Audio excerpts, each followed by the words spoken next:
Shirika letu kama ilivyo mashirika mengine tunasaidia serikali katika kuhakikisha tunajenga misingi ya ufundishaji bora katika shule zetu za sekondari, lakini pia tunaimarisha mifumo ya usimamizi kwa kuwajengea walimu wakuu uwezo wa kusimamia programu mbalimbali za shule ikiwemo ufundishaji madarasani.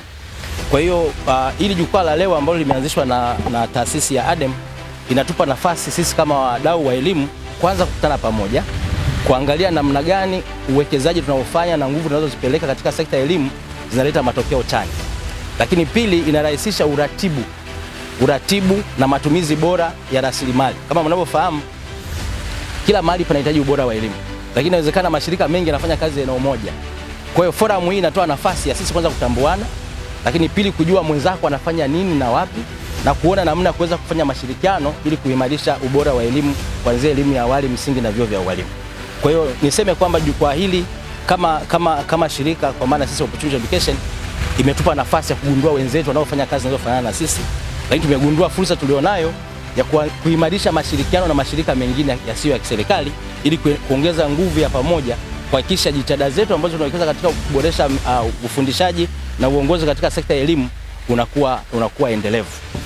Hii forum ya leo ya kuleta wadau wa sekta ya elimu hasa ambao wanashirikiana na ADEM katika eneo la management na uongozi wa elimu ni muhimu sana katika taifa letu, na faida kubwa ambayo itatokana na hii forum ni kubadilishana mawazo, uzoefu, utafiti, lakini la pili ni kuondoa mgongano wa shughuli au kazi ambazo zinafanywa na wadau mbalimbali katika sekta, na inaweza kutusaidia kama alivyosema kiongozi alipokuwa anafungua, ni kwamba tunaweza streamline resources, kitu ambacho mimi ningeweza kukitumia katika kutrain maafisa elimu kata.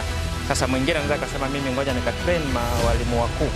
Kwa hiyo unaweza streamline resources na mkafikia wadau walio wengi zaidi kuliko kila mmoja anafanya kazi kivyake, hatujui wewe unafanya nini, unafanya wapi. Tumedhamiria tunaboresha elimu yetu.